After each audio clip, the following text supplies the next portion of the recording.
They dragged me back into their gilded tomb at midnight. Typical Curia timing, when God's supposedly not watching. Cardinal Alessandro Medici himself waited in the archive's bowels, surrounded by enough candlelight to make a saint weep. Or maybe that was just the sulfur traces I kept smelling. Hard to tell in these crypts where they bury their dirty secrets. Marco Castellano, he said, like my name tasted sour. Fair enough.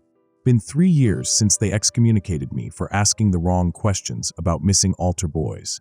3 years of sleeping in Roman gutters while they slept on silk sheets. His Holiness requires your particular expertise. I laughed, couldn't help it. The echo bounced off stone walls that had witnessed more confessions than I'd had hot meals lately. My expertise? You mean the same expertise that got me kicked out for exposing Cardinal Touretti's? Silence. Medici's voice cut through the stale air like a blade. Behind him, shadows danced wrong in the candlelight, leaning toward us instead of away. You will listen. The chamber stank of old parchment and something else, something that made my teeth ache. Ancient seals covered every surface, their Latin blurred by centuries of moisture and secrets. This wasn't just any archive room. This was where they kept the things that would make even the Pope confess his sins. Father Domenico Ravenna stepped from the shadows, and I almost jumped out of my skin. Hadn't seen him lurking there. Guy moved like smoke when he wanted to. Marco, he said, offering that practiced smile they teach in seminary. Good to see you again. Is it? I kept my voice level, but my hands found the cigarette pack in my jacket pocket. Nervous habit from the streets.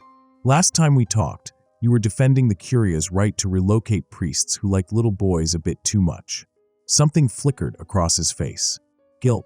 Fear. Hard to read in this dancing candlelight. Times change. People change. Bullshit. I lit up, not caring about their precious archives. Let their ancient secrets burn. People like you don't change. You just find new ways to justify the same old sins.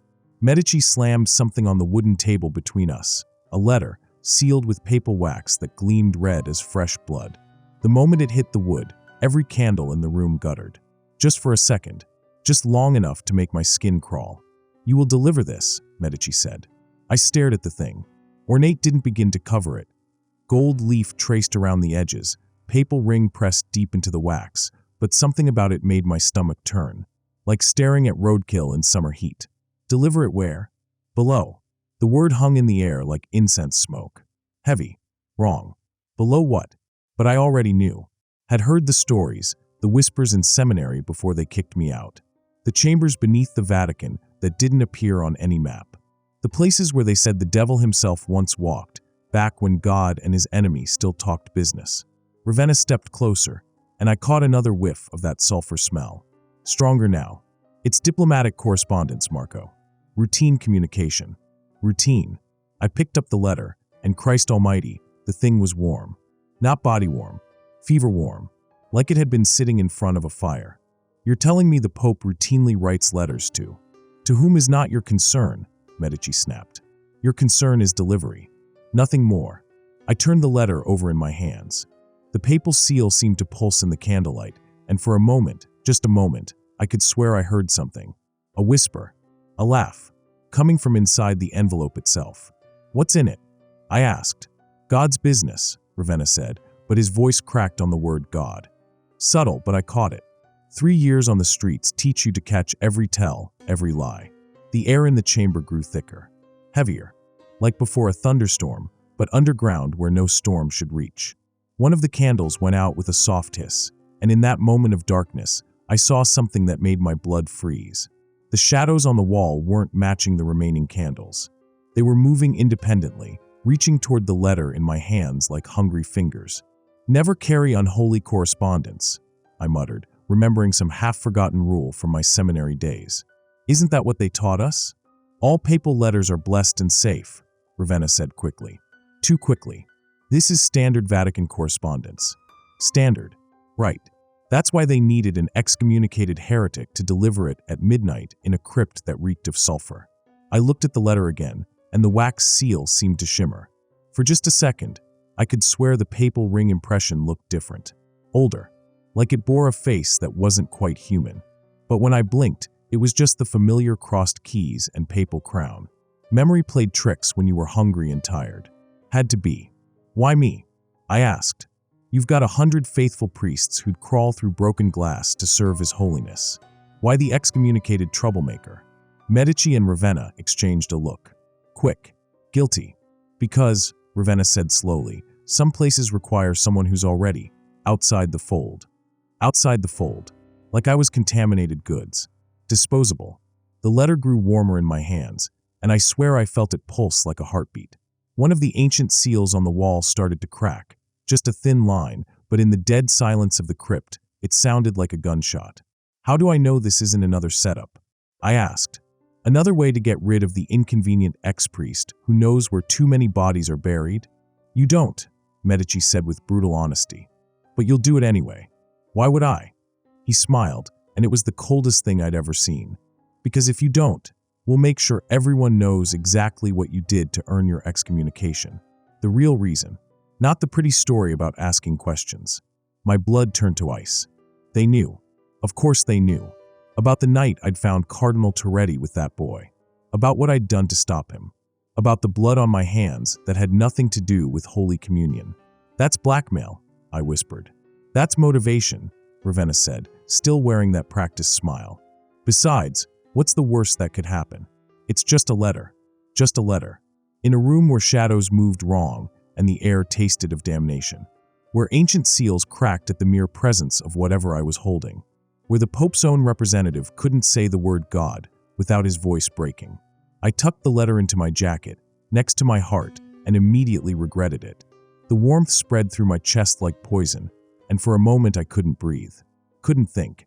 Could only hear that whisper again, coming from inside the envelope. Soon, it seemed to say. Soon. Where exactly am I supposed to deliver this? I asked, surprised my voice came out steady. Ravenna pulled out a hand-drawn map. Not printed, not copied, but drawn in what looked suspiciously like dried blood on parchment that predated the Reformation. Follow the passages beneath the Sistine Chapel. When you reach the seventh seal, go down, not across. The chamber will be obvious. Obvious how? Another exchanged look. More guilt. More fear. You'll know, Medici said. The remaining candles flickered in unison, and for a heartbeat, I was plunged into absolute darkness. In that moment, I heard it clearly, laughter, coming from the letter pressed against my chest. Rich, warm laughter that promised terrible things. When the light returned, both men were backing toward the door. Marco, Ravenna said, his practiced smile finally cracking. Whatever you hear down there, whatever you see, just deliver the letter and leave. Don't read it. Don't open it. Don't try to understand it. And if something goes wrong, he reached the doorway, candlelight playing across his face like flames. Pray. Then they were gone, leaving me alone in the crypt with a letter that felt like holding liquid fire and shadows that moved with minds of their own. I lit another cigarette with shaking hands and tried to ignore the way the smoke seemed to swirl toward the letter like it was being drawn by some invisible force. Tried to ignore the crack in the wall seal that was definitely wider now. Tried to ignore the whispers that seemed to come from every corner of the chamber. Soon, very soon, just a letter, they'd said. Routine correspondence. In the guttering candlelight, staring at ancient seals that were cracking like eggshells, I finally understood why they'd chosen me. Not because I was expendable, though I was. Not because I was outside the fold, though I was that too. They'd chosen me because if something went wrong, if whatever was in this letter decided to spread beyond its papal envelope, they needed someone who was already damned to contain it.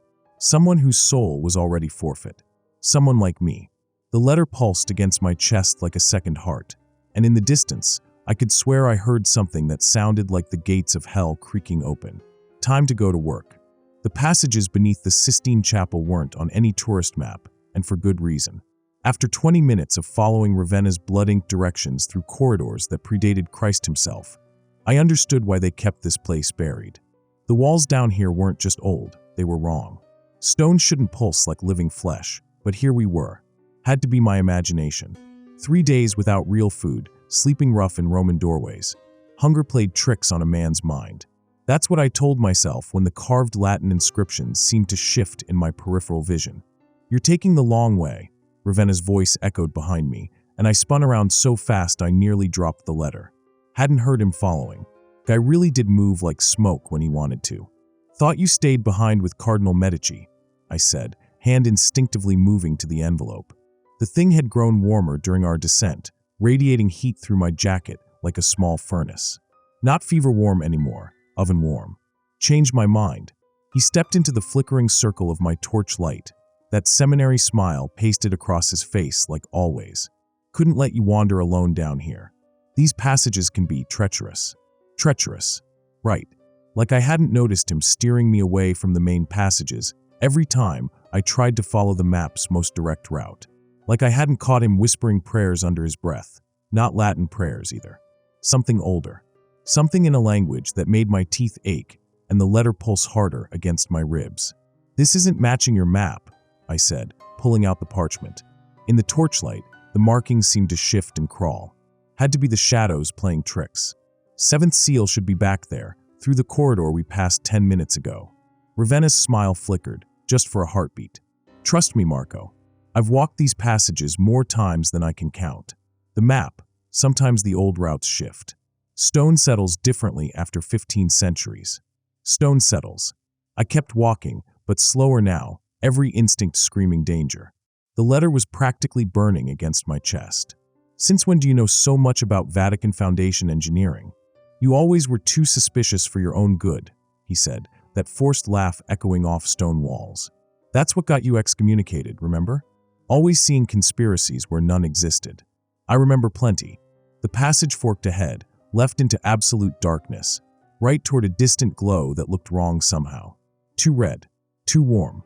I remember you defending Toretti right up until I showed the Curia those photographs. I remember you telling them I was mentally unstable and prone to violent delusions. "You were unstable," Ravenna said, and I noticed he was guiding us toward the red glow again.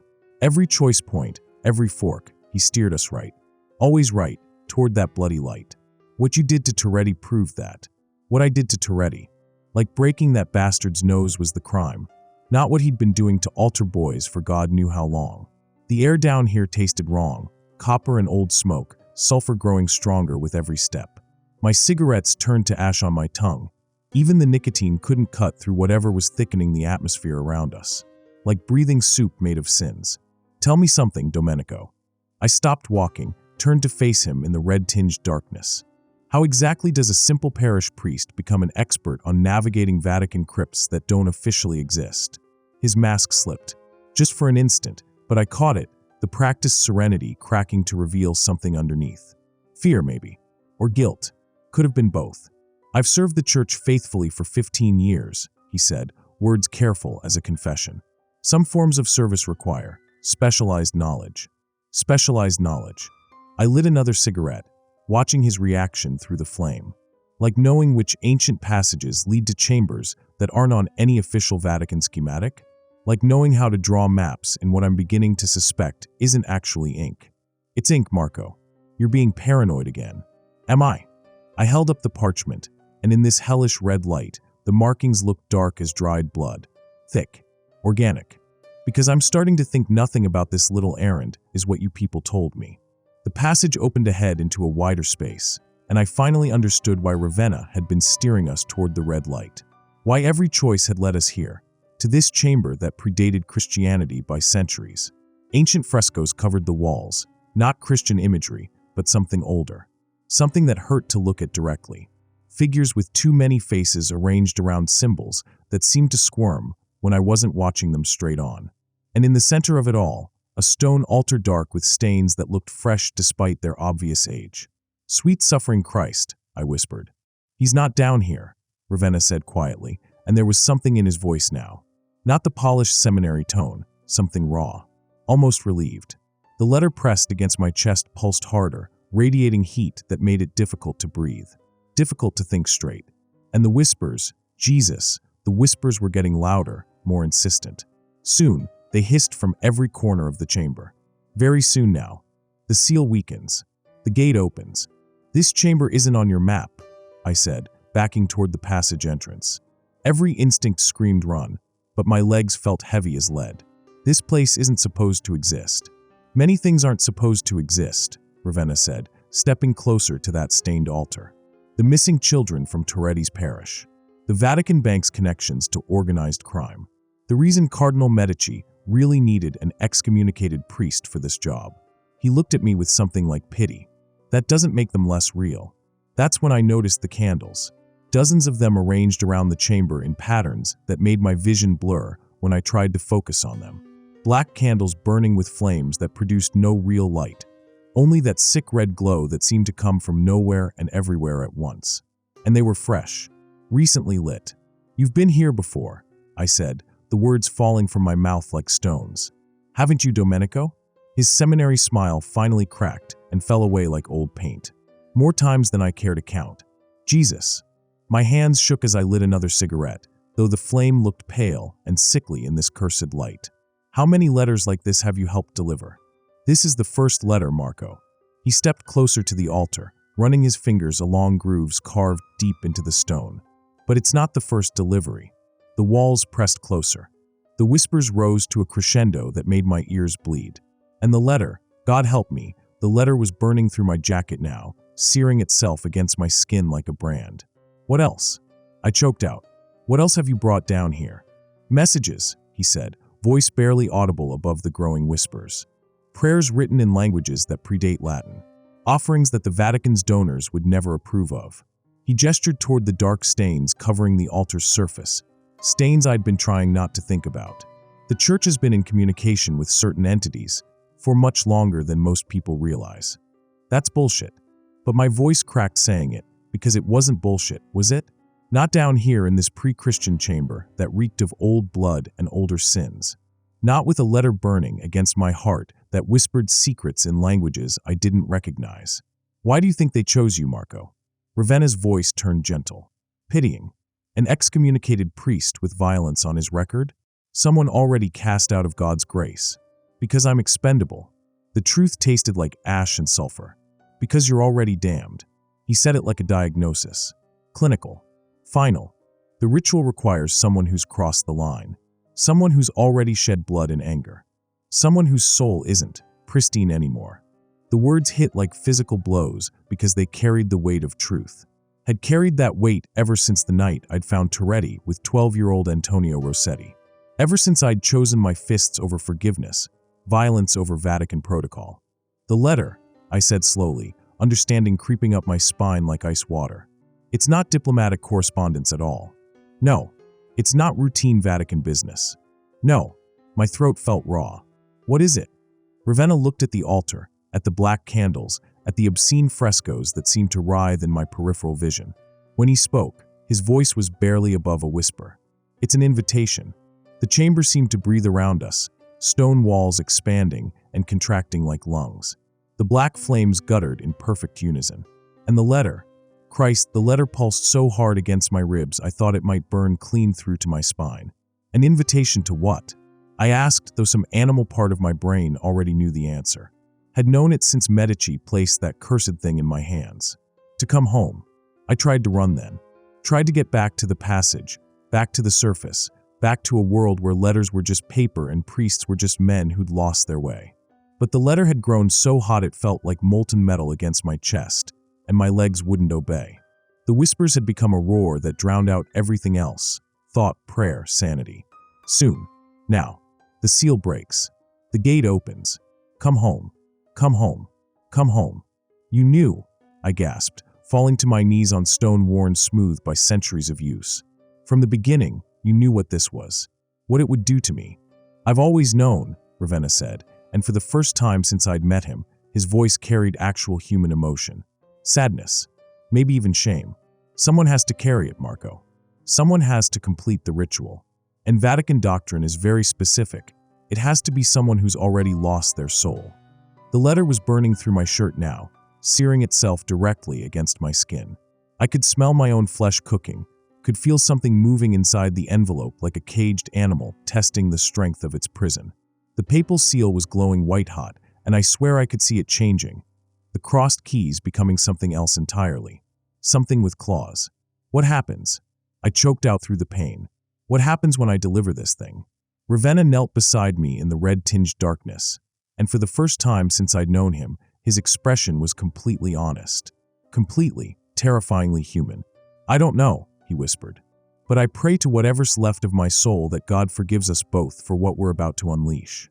The red light pulsed brighter. The whispers became screams of anticipation. And somewhere in the absolute darkness beyond the chamber, I heard the sound of massive doors beginning to creak open. Doors that had been sealed since the world was young, since the first humans learned to fear the dark. The real delivery was about to begin, and I finally understood why they needed someone already damned to carry it out. Only the lost could open the way for the truly lost to return. The altar wasn't just stained, it was feeding. I could see it now in the sick red light, the way the stone seemed to drink in the shadows, the way the ancient carvings pulsed like veins beneath diseased skin. 1,500 years of offerings had soaked into that rock until it had become something more than stone. Something hungry. How many? My voice cracked like breaking glass. The letter pressed against my chest felt molten now, burning through shirt and skin until I could taste copper in my mouth. How many people have you brought down here, Domenico? Enough. He moved around the altar with practiced familiarity, lighting more of those black candles that cast no light, only that hellish glow that made the frescoes writhe. The church's needs are considerable. Curia lies, I thought desperately, clinging to old anger like a life preserver. This is just another Vatican cover-up, another scandal to bury. But the words tasted hollow, even in my own mind. Down here in this pre-Christian chamber that reeked of old blood and older sins, Vatican conspiracies seemed almost quaint. You said it was an invitation. I struggled to my feet, legs shaking like a newborn colt's. The whispers had quieted to a low murmur, but I could still hear them. Dozens of voices speaking in languages that predated Latin, predated Christ, predated human civilization. Invitation to what? To come home, Ravenna repeated, but this time his voice carried an edge of something I'd never heard before. Excitement.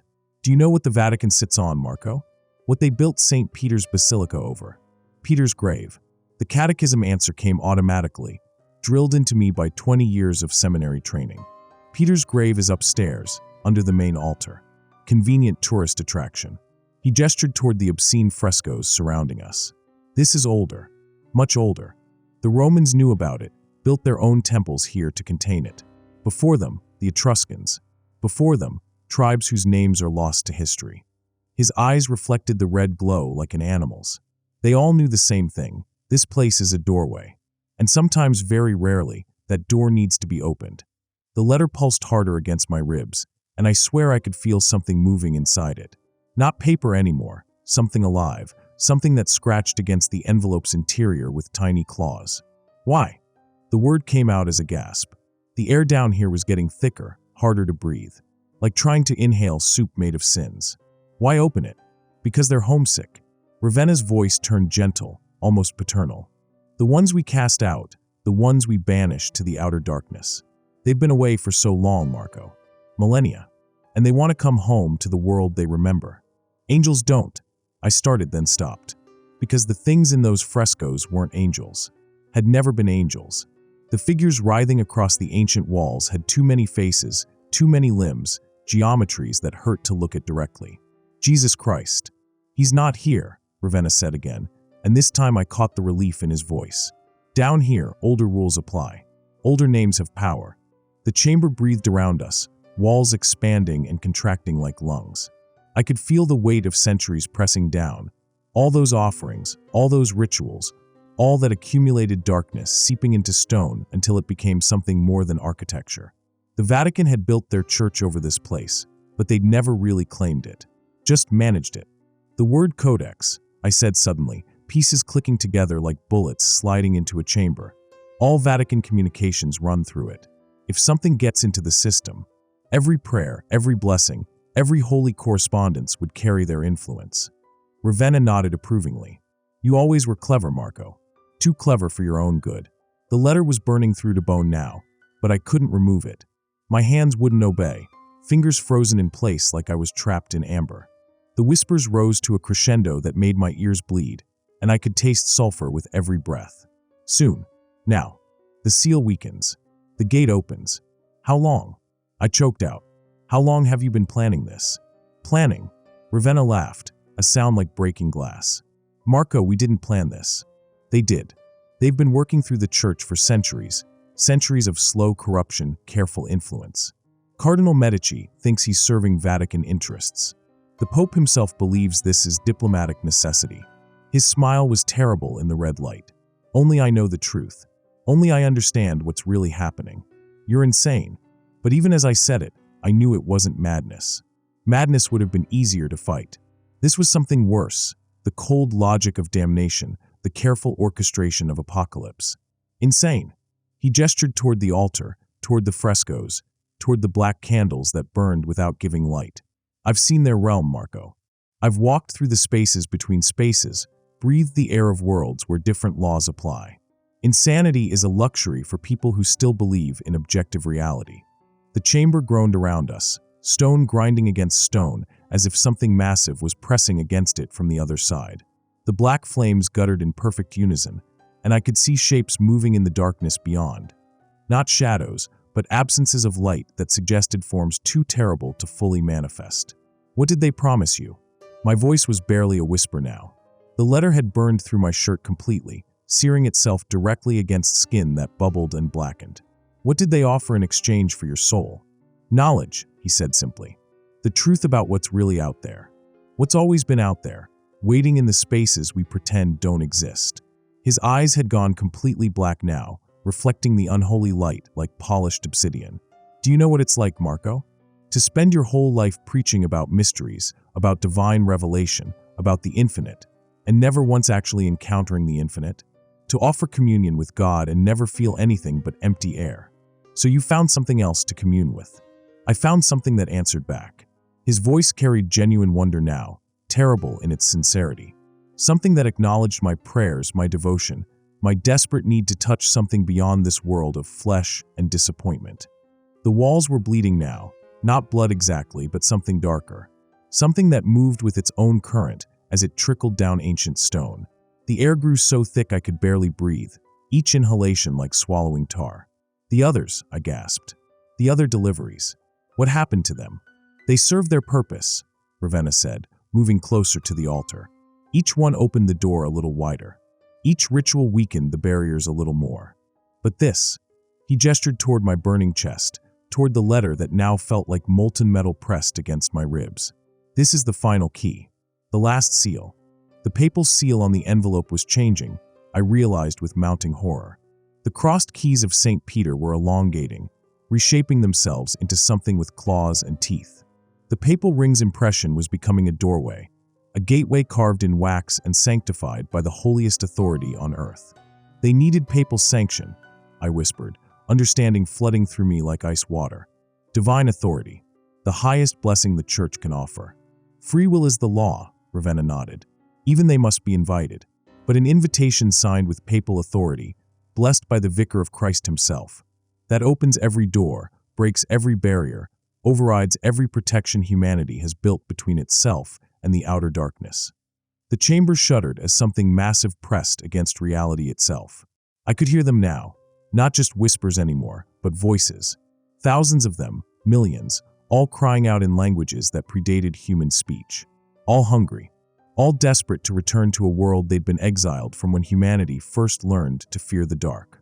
God help us, I breathed. God isn't listening, Ravenna said, and reached for the letter. That's when my rage finally broke through the supernatural paralysis. The same fury that had driven my fist into Toretti's face, the same righteous anger that had cost me my collar and my place in the church. Because I'd been right then, even if it damned me. I'd been right to choose violence over Vatican protocol, blood over bureaucracy. And I was right now. My hand closed around a loose chunk of ancient masonry, probably from some Roman temple that predated this chamber by centuries. The stone felt warm, almost alive, but it was still just stone. Still just matter in a world where matter could break other matter. No, I said, and brought the rock down on Ravenna's skull. He crumpled beside the altar, blood pooling in the carved grooves that had drunk so much blood before. Not dead, I could see him breathing, but unconscious. Maybe for minutes, maybe for hours. Either way, he wouldn't be completing any rituals tonight. The whispers became screams of rage and disappointment. The black candles flared brighter, their unlight searing my retinas. And the letter, Christ, the letter was burning so hot now I could smell my own flesh cooking, could feel it searing through skin and muscle toward my heart. But my hands moved. Finally, after an eternity of paralysis, my fingers obeyed my will instead of theirs. I ripped the envelope from my chest, taking half my shirt and a good portion of skin with it. The papal seal had completed its transformation. No longer keys but claws, no longer a blessing but a curse written in wax and divine authority. The screaming reached a crescendo that shattered something in my inner ear. Blood ran down my neck as the chamber convulsed around me, stone grinding against stone as whatever waited on the other side pressed against a barrier growing thinner with each passing second. "Burn in hell," I snarled, and threw the letter into the nearest black flame. The reaction was immediate and catastrophic. The candle exploded in a pillar of light that wasn't light, negative illumination that seared itself into my optic nerves and left me temporarily blind. The other candles followed suit, detonating one by one in a chain reaction that shook dust from walls that had stood since before Christ walked the earth. The whispers became a howl of such fury and disappointment that I felt my eardrums rupture. The frescoes writhed more violently, figures pressing against their stone prison as if trying to break free from ancient paint and plaster. But they couldn't. Whatever power had bound them to those walls held firm, even as reality buckled around us. When my vision cleared, the chamber was dark. Truly dark for the first time since we'd arrived. No red glow, no black flames, no unholy luminescence seeping from bleeding walls. Just the pale, inadequate beam of my flashlight cutting through air that finally, blessedly, tasted like nothing more than dust and age. The letter was gone. Not burned, gone. Consumed so completely that not even ash remained. The papal seal had vanished with it, taking its terrible transformation back to whatever realm had spawned it. Ravenna groaned and stirred beside the altar, blood matting his hair where I'd struck him. His eyes were still black, but the absolute certainty was gone. Now he just looked like what he'd always been, a priest who'd lost his way, who'd mistaken hunger for holiness and damnation for divine revelation. "It's over," I said, though I wasn't sure if I was talking to him or myself. "No." His voice was thick with blood and disappointment. "It's never over, Marco. This was just one door, one opportunity. They have others. They've always had others." He struggled to sit up, leaning heavily against the altar. "And they're patient. They can wait centuries for the next chance. Then we'll stop them again." He laughed bitterly. Look around you. Look at what just happened. Do you think the Vatican will thank you for this? Do you think they'll welcome back the excommunicated priest who destroyed their diplomatic correspondence and assaulted their clergy? I looked at the burned skin across my chest, at the blood pooling around Ravenna's head, at the ancient chamber that would be full of Vatican security within hours. He was right, of course. I'd saved the world, maybe, but I'd done it in the most thoroughly damnable way possible. "They'll cover this up," Ravenna continued, dabbing at his scalp wound. "Blame it on your mental instability, your history of violence. Cardinal Medici will express regret that they trusted a man of your questionable character with such important work. And you, I'll recover. Pray for guidance. Perhaps discover a renewed sense of purpose in my calling." His smile was weak but genuine. After all, someone has to watch for their next attempt. Someone has to know what signs to look for. The implications hit me like another physical blow. "You're going to help them again." "I'm going to serve the church," he corrected, "just as I always have. And if the church's needs require accommodation with certain entities, then that's God's will, isn't it?" I wanted to hit him again. Wanted to grab another chunk of masonry and finish what I'd started. But the rage was gone, replaced by a bone-deep weariness that made every movement feel like swimming through molasses. "God's will," I repeated. "God's will," he confirmed, and there was such certainty in his voice, the same certainty that had drawn me to the priesthood in the first place, that had sustained me through years of doubt and disappointment. Only now I recognized it for what it really was. Not faith, just another form of hunger, dressed up in holy vestments and justified by Scripture. I left him there in the dark, bleeding beside an altar that had drunk the blood of who knew how many deliveries over the centuries. Left him to explain to Cardinal Medici how their carefully planned ritual had gone wrong. Left him to face whatever consequences the Vatican's shadowy power structure deemed appropriate for failure.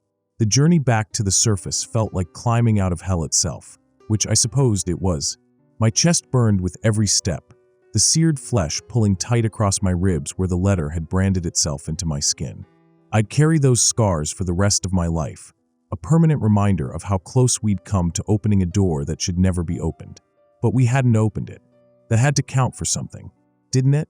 The corridors leading back to the Sistine Chapel seemed longer now, twisting in ways that defied the simple geometry of Ravenna's blood ink map. I found myself taking wrong turns, ending up in chambers I hadn't seen on the way down. Rooms full of artifacts that hurt to look at directly, reliquaries containing things that shouldn't exist. How much of the Vatican's collection was legitimate holy relics, and how much was something else? How many of these underground chambers held altars like the one I'd just left? How many diplomatic correspondences had been delivered over the centuries? I didn't want to know. Couldn't afford to know, not if I wanted to keep what was left of my sanity intact. When I finally emerged into the upper levels, dawn was breaking over Rome. Golden light streamed through the Sistine Chapel's windows, illuminating Michelangelo's ceiling with divine radiance that seemed almost obscenely bright after hours in that pre-Christian darkness. But even here, in the holiest heart of Catholic Christendom, I could see signs if I looked for them. Tiny inconsistencies in the frescoes. Symbols hidden in plain sight among the biblical imagery. Details that suggested the Church's relationship with the divine was more complicated than most believers understood. A Swiss guard approached as I stumbled toward the exit, concern evident on his young face. "Father, are you injured?" I almost laughed at the title. Father, as if I was still entitled to that honor after what I'd just done. As if burning a papal letter and assaulting a Vatican priest was the behavior expected of God's representatives on earth. "I'm fine," I lied, pulling my jacket closed over the burned flesh of my chest. "Just had a long night." He nodded sympathetically and stepped aside, allowing me to pass. Just another priest heading home after a late evening of prayer and contemplation. Just another servant of the Church, going about his holy business. If only he knew. Outside, Rome was waking up. Coffee shops opening their doors, early commuters hurrying toward work, tourists already gathering around the Vatican's exterior walls with their cameras and guidebooks. Normal people living normal lives, blissfully unaware that their world had almost ended in a chamber beneath their feet. I lit a cigarette with shaking hands and walked away from St. Peter's Square, leaving the Vatican's shadow behind me. But I could still feel it, the weight of those ancient stones, the hunger of that altar, the whispers that promised they would try again. And they would. Ravenna was right about that much. They were patient, these entities that hungered for return. They could wait decades, centuries, millennia for another opportunity. Another letter to deliver. Another door to open. But they'd have to find another messenger. Because Marco Castellano was done carrying letters for the Church. Done trusting priests who smiled with too much certainty. Done pretending that faith and hunger weren't sometimes the exact same thing. I had new scars now to match the old ones, not just on my chest, but in places deeper than flesh. But scars meant I'd survived. Scars meant I'd fought and won, even if victory felt indistinguishable from damnation. The morning sun felt warm on my face as I disappeared into the Roman crowd. Just another lost soul in a city full of them. But at least I was still human. That had to count for something, didn't it? The climb back to the surface should have been salvation. Instead, it felt like fleeing one hell only to enter another. My chest was a map of agony where the letter had burned through shirt and skin, leaving the papal seal's twisted impression seared into my flesh like a brand. Every breath sent fire through my ribs, but at least I could breathe again. The air in those corridors tasted of dust and age instead of sulfur and desperation. But the whispers followed me. Not the screaming chorus from the chamber. Those had died with the letter's destruction. These were quieter, more insidious. Fragments of conversation echoing from rooms I passed, speaking languages that predated Latin, speaking my name, Marco Castellano, the one who broke the door, the one who will pay. I tried to tell myself it was trauma, my mind manufacturing threats where none existed. But I'd seen too much, burned too much, to dismiss anything as imagination. Down there in that pre-Christian chamber, I'd learned the difference between madness and revelation. Sometimes they were the same thing. The Vatican's corridors seemed longer now, twisting in ways that defied the simple geometry of Ravenna's map. I found myself taking wrong turns, ending up in chambers I hadn't seen on the descent. Rooms full of artifacts that hurt to look at directly. Reliquaries containing fragments that pulsed with their own inner light or darkness. How much of the Church's collection was legitimate holy relics, I wondered, and how much was containment? How many of these underground chambers held altars like the one I'd left behind? How many diplomatic correspondences had been delivered over the centuries, each one opening the door a little wider? The questions followed me like ghosts, but I pushed them aside. I had more immediate concerns. Like Ravenna, I'd left him unconscious beside that hungry altar, blood pooling in grooves carved by centuries of offerings. Not dead, I could still see his chest rising and falling when the black flames finally died. But unconscious, vulnerable, surrounded by the wreckage of his carefully orchestrated ritual. What would happen when he woke up? When Cardinal Medici discovered their diplomatic correspondence had been destroyed, when the Vatican security apparatus turned its attention to the excommunicated priest who'd assaulted their clergy and sabotaged their mission. Nothing good. That much was certain. The first hint of dawn was bleeding through the Sistine Chapel's windows when I finally reached the upper levels. Golden light streamed across Michelangelo's ceiling, illuminating the Divine Comedy above with radiance that seemed almost obscene after hours in that ancient darkness. But even here, in the holiest heart of Catholic Christendom, I could see signs if I looked for them. Tiny inconsistencies in the frescoes, symbols hidden among the biblical imagery, details that suggested the Church's relationship with the divine was more complicated than most believers understood. A Swiss guard approached as I stumbled toward the exit, concern evident on his young face. His name tag read Weber. German, probably from one of those Alpine villages where they still believed in things that had no names. Father Castellano, are you injured? I almost laughed at the title. Father. As if I was still entitled to that honor after what I'd just done. As if burning papal correspondence and assaulting Vatican clergy was expected behavior from God's representatives. I'm fine, I lied, pulling my jacket closed over the seared flesh. The movement sent fresh fire through my chest, and I had to bite back a gasp. Just had a long night in the archives. Weber nodded sympathetically, but his eyes lingered on the blood speckling my shirt collar. Perhaps you should see the infirmary. No, the word came out sharper than I intended. The last thing I needed was Vatican medical staff asking questions about burns shaped like papal seals. Thank you, but I need to get home. Early morning appointment. Another lie. I had nowhere to go, no appointments to keep. Just the need to put distance between myself and this place before someone discovered what had happened in the chambers below. Weber stepped aside reluctantly, allowing me to pass. God bless you, Father. God bless me. If only he knew what I'd done in God's name. What I'd prevented from being done. Outside, Rome was waking up.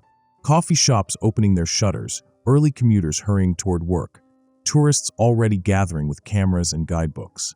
Normal people living normal lives, blissfully unaware that their world had almost ended in a chamber beneath their feet. I lit a cigarette with hands that still trembled, savoring the burn of tobacco instead of supernatural fire. The morning air carried the scent of coffee and exhaust, blessed mundane smells that helped ground me in reality. But reality, I was learning, was more fragile than I'd imagined. Marco. I spun around, cigarette falling from numb fingers. Cardinal Medici stood 10 feet away, perfectly groomed despite the early hour. His red zacchetto caught the morning light like a drop of blood against silver hair. Your Eminence. I forced my voice to remain steady. I was just leaving. Yes, I can see that. He moved closer, hands clasped behind his back in a gesture I recognized from my seminary days. The pose of authority delivering judgment. We need to talk. About what? His smile was gentle, paternal, and absolutely terrifying. About your night in the archives, Marco. About Father Ravenna. About the correspondence you were asked to deliver. My chest burned worse, the seared flesh pulling tight with each breath. I don't know what you mean. Don't you? He gestured toward a black sedan idling at the curb. Swiss guards flanked its doors, their expressions professionally neutral. Please, let's discuss this somewhere more private. I could run. Should run. But where? Back to my apartment, where they'd find me within hours. To another city, another country, carrying Vatican secrets that would make me a target for the rest of my life? To the police, with a story about demonic entities and ritual chambers that would earn me a psychiatric evaluation? There was nowhere to go that they couldn't follow. I walked toward the sedan. The interior smelled of leather and incense, expensive cologne masking something darker underneath. Medici settled beside me with practiced ease, adjusting his scarlet cassock as the car pulled away from St. Peter's Square. You destroyed it, he said without preamble. The correspondence. Yes. And injured Father Ravenna in the process. Yes. May I ask why? I stared out the tinted windows at Rome sliding past. Ancient stones and modern chaos, sacred spaces surrounded by secular life. How could I explain what I'd seen in that chamber? How could I make him understand the hungry altar, the bleeding walls, the voices that spoke in languages older than human civilization? The letter was wrong, I said finally. Corrupted. It would have opened a door that should stay closed. Corrupted how? The seal had changed. The papal blessing had become something else. Something that would have let them in. Them.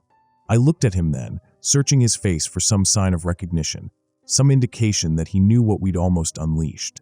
But his expression remained perfectly neutral, professionally interested. Either he was an exceptional actor, or… You don't know, I said. You really don't know what that letter was. I know it was diplomatic correspondence to a difficult neighbor, Medici replied. Correspondence that required someone of your particular background to deliver safely. My background. Excommunicated clergy often make the most effective intermediaries with entities that have complicated relationships with the church. Your status provided certain protections, certain freedoms of movement that fully ordained priests lack. The implications hit me like cold water. You used me as expendable labor, a disposable messenger. I used you as someone uniquely qualified for a difficult assignment. His tone remained gentle, reasonable. Someone whose loss, should things go wrong, would not significantly impact church operations. Should things go wrong, as if they'd known all along that the assignment was dangerous, potentially fatal. As if my excommunication had been a feature, not a bug. And Ravenna? Father Ravenna volunteered to guide you, despite the personal risk. A testament to his dedication to the church's mission. Medici's smile was beatific.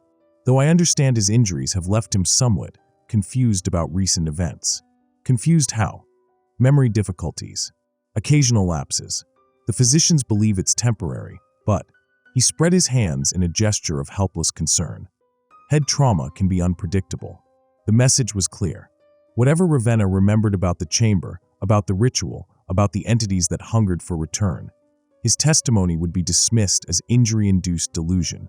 The church would take care of its own, provide the best medical attention, ensure his recovery proceeded smoothly, and ensure his silence.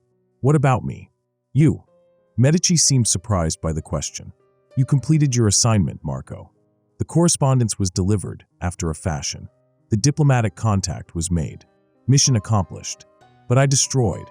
You destroyed a piece of paper that had served its purpose. His voice carried quiet finality. Nothing more. Nothing that requires further investigation or discussion. The sedan turned onto a street I recognized. My neighborhood, my building visible in the distance. They were taking me home, releasing me back into the world as if nothing had happened. As if I hadn't almost opened a doorway to hell in the basement of St. Peter's Basilica. And if I tell people what really happened down there… Medici's expression didn't change, but something shifted in his eyes. A coldness that reminded me of the altar's hungry stone. Talk about what, Marco? A routine diplomatic mission? A tragic accident in the Vatican archives? Your assault on a fellow priest during what can only be described as a psychotic episode? The threat was implicit but unmistakable. My word against theirs. An excommunicated drunk with a history of violence versus the institutional authority of the Roman Catholic Church. The outcome was predetermined. Besides, Medici continued as the car stopped outside my building, who would believe such a fantastical story? Demonic entities? Ritual chambers? Ancient conspiracies? He chuckled softly. It sounds like the delusions of a man who spent too much time drinking alone, nursing old grievances against the church that cast him out. The door opened. Swiss guards waited on the sidewalk, their presence a gentle but unmistakable escort to ensure I reached my apartment safely. No deviation, no stops along the way. Your compensation will be deposited by the end of the week, Medici said as I stepped out. A generous sum, considering the work was unfinished. Unfinished. The diplomatic contact was made, but no response received. Perhaps future correspondence will be more successful. His smile was gentle, final. Good day, Marco. Thank you for your service to the church. The sedan pulled away, leaving me on the sidewalk outside my building with burned flesh across my chest and the taste of sulfur still in my throat. The Swiss guards had vanished, melting back into the Roman crowd like ghosts. I climbed the stairs to my apartment on legs that felt like water, fumbling with keys that seemed too small for locks that seemed too large. Everything felt slightly off, displaced, as if the world had shifted a few degrees while I was underground. Inside, nothing had changed. Same cracked plaster, same water-stained ceiling, same bottles lined up on the kitchen counter like soldiers awaiting orders. But it felt different now, contaminated by what I'd learned in the Vatican's depths. I poured 3 fingers of cheap whiskey and sat at my kitchen table, staring at the burn across my chest in the reflection from the window. The papal seal's impression was already beginning to fade, angry red flesh settling into scars that would mark me for the rest of my life. But that wasn't the worst part. The worst part was the certainty, bone-deep, undeniable, that this wasn't over. Medici had been too calm, too prepared. The Vatican had contingencies for everything, protocols dating back centuries. They'd dealt with situations like this before, would deal with them again. The letter I'd destroyed was just one attempt, one approach. They had others, and they were patient. They could wait decades, centuries, for the next opportunity, the next diplomatic correspondence, the next expendable messenger. I thought about Ravenna, lying in some Vatican infirmary with convenient memory problems. Would he recover? Would the head trauma really cause lasting damage? Or would the church's physicians ensure his amnesia became permanent? Would he wake up believing the official story? Or would he spend the rest of his life haunted by fragments of truth he could never quite grasp? I thought about the chamber beneath St. Peter's, about the altar that had drunk centuries of blood, about the entities that pressed against reality's barriers like hungry wolves testing a fence. Were they still down there, waiting? Or had the letter's destruction severed their connection, sent them howling back to whatever realm they'd been reaching from? I thought about Weber, the young Swiss guard who'd called me father, about the tourists gathering outside the Vatican with their cameras and guidebooks, about the millions of faithful who looked to Rome for spiritual guidance, trusting that their church stood between them and the darkness. If only they knew how thin that barrier really was. The whiskey burned going down, but it was clean fire. Nothing like the supernatural flames that had consumed the letter. Human pain, human medicine for human trauma. I could understand that, work with it. But even as the alcohol did its work, dulling the edges of memory and terror, I knew I'd never really forget. The scars on my chest would fade, but the knowledge would remain. The certainty that humanity balanced on a knife's edge between salvation and damnation, with only an institution as flawed and human as the church standing guard. And sometimes that institution served other masters. My phone rang, jarring me from dark thoughts. Unknown number, but I recognized the area code. Vatican City. I let it ring. It stopped, then started again immediately. Persistent. On the 5th ring, I answered. Marco. The voice was familiar, damaged. Ravenna. We need to meet. I thought you had memory problems. A bitter laugh. Convenient amnesia is easier to maintain when church physicians aren't asking inconvenient questions. But alone in the dark. His voice trailed off. I remember everything. Then you know it's over. The letter's destroyed. The door stayed closed. This door stayed closed, he corrected. But there are others, Marco. Always others. And they're not going to stop trying because one ritual failed. I closed my eyes, feeling the weight of inevitability settle on my shoulders like a lead cloak. What do you want? To help. To watch. To make sure the next messenger doesn't succeed where we failed. His voice carried exhaustion that matched my own. Because there will be a next time. And a time after that. Until someone gets it right. Why should I trust you? You tried to open the door yourself. Because I've seen what's on the other side, Ravenna said quietly. And because I know now that some hungers are too dangerous to feed, no matter how desperately they call to us. I thought about the choice ahead of me. I could hang up, finish the bottle, pretend none of this had happened. Medici would ensure my silence through threat and intimidation. The church would file the incident away in some classified archive, and life would continue. Until the next letter. Or I could accept what I'd become. A guardian at the threshold, a watcher in the shadows. Someone who knew the signs to look for, the patterns to recognize. Someone who could stop the next messenger before they reached the altar. Where do you want to meet? Castel Sant'Angelo. Tomorrow at midnight. The old papal passages, you know the ones. I did. Secret tunnels connecting the Vatican to the fortress, built so popes could flee in times of crisis. Fitting location for what we were planning. And then we wait. We watch. We prepare for the next attempt. His voice carried grim determination. Because they're not going to give up, Marco. And neither can we. The line went dead. I sat in my kitchen until dawn broke over Rome again, thinking about choices and consequences, about the price of knowledge and the weight of responsibility, about the scars I carried and the ones still to come. Outside my window, the city woke up to another normal day. Coffee shops opened, commuters hurried to work, tourists planned their Vatican visits. Millions of people living ordinary lives, protected by their ignorance from truths that would drive them mad. But ignorance was a luxury I could no longer afford. I finished the whiskey, showered off the smell of sulfur and ancient stone, and began planning for the next war. Because Ravenna was right about one thing: this wasn't over. It was just beginning, and someone had to stand watch at the gates of hell, making sure they stayed closed. Even if that someone was a drunken ex-priest with anger issues and a tendency toward violence. Especially then. The church had taught me many things over the years, but the most important lesson hadn't come from any seminary textbook. It had come from a chamber beneath St. Peter's Basilica, written in fire across my chest. Sometimes the only way to serve God is to defy his representatives on earth. I could live with that heresy. I had to,